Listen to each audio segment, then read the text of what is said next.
O Google divulgou um balanço que chamou a atenção do mercado. A empresa bateu recorde de receita, mostrando que o negócio de buscas continua forte, mesmo com o avanço da inteligência artificial. Por outro lado, registrou pela primeira vez um fluxo de caixa livre negativo. Assunto para o Fernando Miranda, que é colunista aqui do CNN Money, que vai explicar um pouco mais para a gente o que justificou esse fluxo negativo dessa vez, Fernando. Bom dia para você.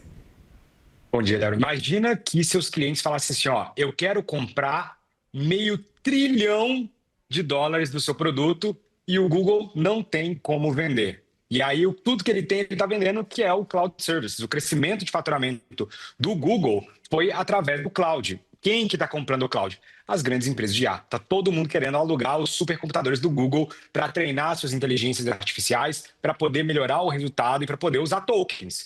Então, o Google tem computadores gigantescos que transforma energia em token.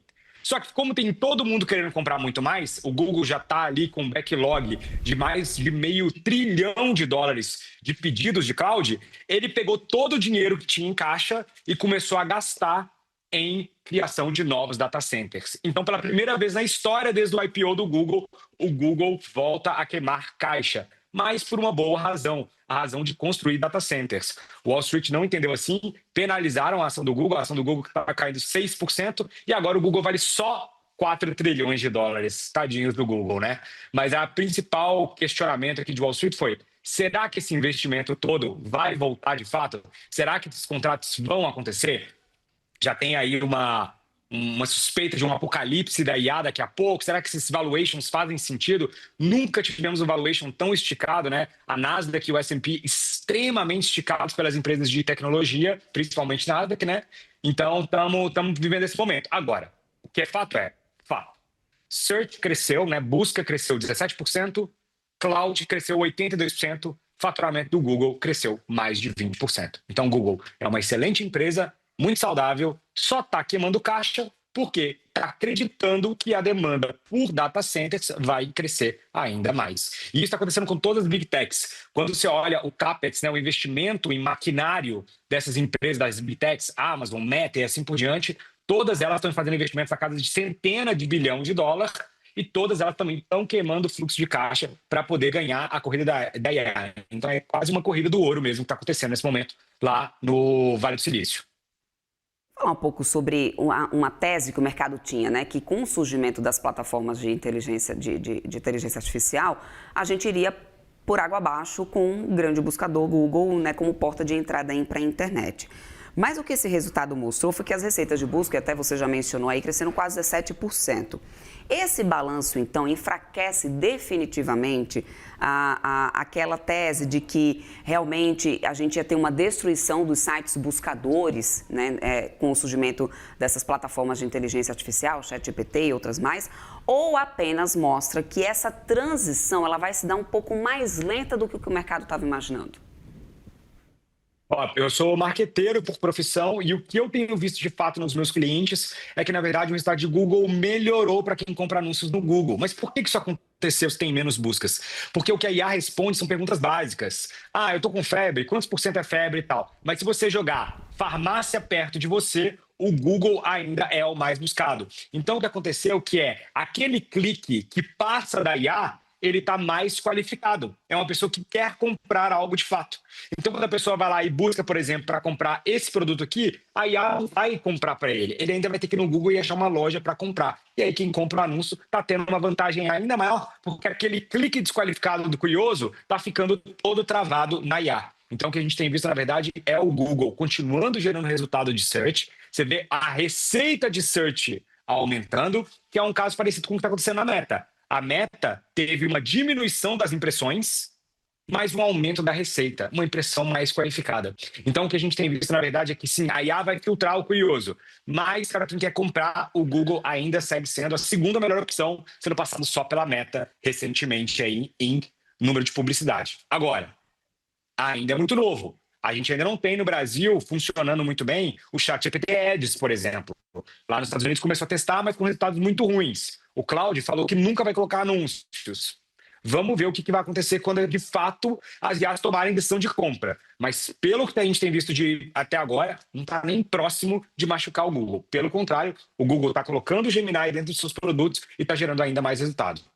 Agora, Fernando, vamos falar um pouco sobre esse novo modelo de economia do Google, né? Porque a empresa nasce primeiro como uma empresa de software, de publicidade, mas com o passar do tempo tem construído os data centers, como você muito bem já também mencionou aí, tem investido bastante nisso, comprar chips, enfim, comprar energia, tudo isso muito em escala industrial, apostando muito nessa questão da inteligência artificial. A Alphabet, então, está deixando de merecer essa mesma avaliação de uma empresa apenas de software e deveria começar a ter uma avaliação de mercado muito mais próxima a uma companhia de infraestrutura? A realidade é que a maior parte da receita do Google ainda vem do search, ainda vem de publicidade. Então, ela é uma empresa de publicidade de fato. A questão toda existe uma precificação do mercado de que o Google tem a maior capacidade de distribuição junto ali com a Microsoft. Então, o que acontece é que você tem os laboratórios de IA com a melhor tecnologia, a Anthropic e a OpenAI, mas você tem os 3 Big Techs ali, Amazon, Meta, Microsoft e Google, os 4, na verdade, que têm a melhor capacidade de distribuição. Então, chega no momento, por exemplo, que quem estava financiando a OpenAI era a própria Microsoft. Microsoft é essa que já está faturando algumas centenas de bilhões com o IA. Inclusive, já bateu agora 20 milhões de usuários do Copilot. Então, no final das contas, o que a gente tem visto agora é que essas plataformas também vão ser grandes canais de distribuição das suas inteligências artificiais. Continua sendo software. Agora, o software vai precisar de um backlog de data centers. Quem tiver mais data centers vai ter uma facilidade muito grande de desenvolver suas IAs, de treinar melhor elas. Eu não sei se ela vira uma empresa de infraestrutura de fato, porque ainda a maior parte da receita vem de SaaS. Agora, o ponto para alimentar esse SaaS, para treinar esse SaaS, eles vão ter que continuar, sim, investindo em infraestrutura, cada vez mais. Inclusive, a própria SpaceX, que fez aí esse IPO lendário, um dos principais discursos do Elon Musk é que ele ia botar data center lá no espaço, né? Porque ia ser mais fácil refrigerar, porque lá a conexão ia ser mais fácil e assim por diante. Então, na verdade, acho que o mercado todo também está querendo saber até quanto data center a gente vai precisar e se esse negócio vai voltar mesmo na IA e na venda de infraestrutura. Mas eu acho que ainda não vai ser a principal parte da receita do Google, venda de infraestrutura, não. Continua sendo SaaS. O que continua sendo a principal vantagem competitiva do Google na tua visão, Fernando? Porque assim, a gente tem eles controlando praticamente toda a cadeia, né? Desde a questão dos chips próprios, como o Gemini, nuvem, busca, YouTube, enfim. Essa integração de uma maneira vertical, né, representa uma vantagem ou isso pode talvez trazer um ponto de equilíbrio delicado de acabar a empresa mirando em várias frentes e perder aí o controle dessas contas? Essa é uma boa pergunta, porque no final das contas o que acontece é que a gente tem visto que empresas de tecnologia que ficaram num produto só não foram tão bem sucedidas e aquelas que começaram a ir para multiprodutos se deram muito bem. Então você vê o Google fazendo isso, o Microsoft fazendo isso, a Meta fazendo isso e todas elas estão muito bem sucedidas, são empresas trilionárias, literalmente. Agora, o Google é uma empresa geradora de caixa forte. Ela só não está gerando caixa porque está investindo. Então ele tem que se fazer a pergunta, esse dinheiro é melhor na mão do meu acionista via distribuição de dividendos ou eu vou ter que alocar ele na minha própria empresa? E querendo ou não, o Search não tem mais para onde alocar dinheiro. O YouTube não tem mais para onde alocar dinheiro. O Gmail não tem mais para onde alocar dinheiro. Ou o Google vai começar a comprar um monte de empresas que ele faz muito bem, né? Comprou o Waze, comprou um monte de empresas. Ou ele vai ter que investir em infraestrutura de tecnologia e coisas para investir no futuro. Agora, eu não acho que é um mau investimento acreditar na tese de IA. Por quê? Se a tese de IA der errado, o Google não morre por causa disso, diferente da Anthropic e da OpenAI. Agora, se der certo e ele não tiver investido, corre o risco de virar a Apple. Você viu que a gente não falou da Apple nenhuma vez aqui hoje? Por quê? Porque a Apple é uma das players que não está investindo nessa parada e ela já está sendo vista no Vale do Silício quase como uma empresa meio atrasada nessa corrida da IA. Então, eu acho que é mais uma estratégia de defesa do Google do que uma estratégia de ataque e, principalmente, porque ela tem muito fluxo de caixa livre, ela tem que fazer alguma coisa com esse dinheiro. E data center é uma coisa que, querendo ou não, com IA ou não, vai ter muita demanda sempre. A Amazon está aí para provar. Então, eu acredito que eles estão fazendo um bom investimento. O Google tem acertado nas suas apostas, né? Apostou muito bem no Gmail, apostou muito bem no YouTube, apostou em mais um monte de coisas e tem sido um bom resultado.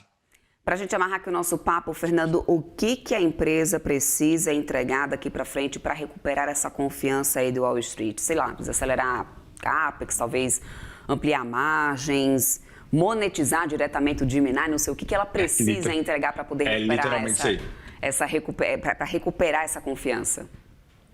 Ela precisa mostrar que esse investimento vai voltar em dinheiro de fato. Então, a gente tem que esperar aí pelo menos um crescimento de receita ainda maior, né? E principalmente que ela não vai precisar de ficar queimando caixa indefinitivamente. Ela, numa hora, vai ter que parar de queimar caixa e começar a gerar caixa através desses servidores que ela está construindo. O que deve acontecer, não por agora, porque, afinal de contas, tudo indica que essa corrida da IA não está nem perto de acabar. Pelo contrário, os IPOs da Anthropic e da OpenAI nem começaram ainda. Foram pedidas primeiras documentos ali para a FTC. Então, acredito que a gente ainda está no comecinho dessa jornada.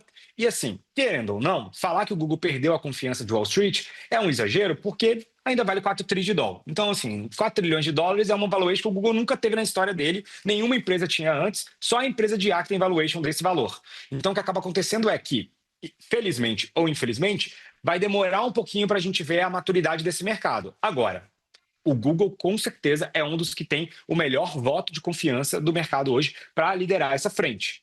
Falta para ele, talvez ainda, como que ele vai monetizar além de emprestar infraestrutura. Se o Gemini vai gerar receita, vai afetar de fato os outros produtos do Google, como que ele vai conseguir colocar o Gemini no YouTube, no Gmail, no próprio buscador dele, no Google Maps e nos produtos dele. Será que daqui a pouco você vai poder falar com seu carro assim, ei Google, coloca aí para eu ir para tal lugar e ele vai conseguir colocar? Hoje em dia os assistentes de voz são muito ruins. A OpenAI acabou de lançar o assistente de voz dele do carro.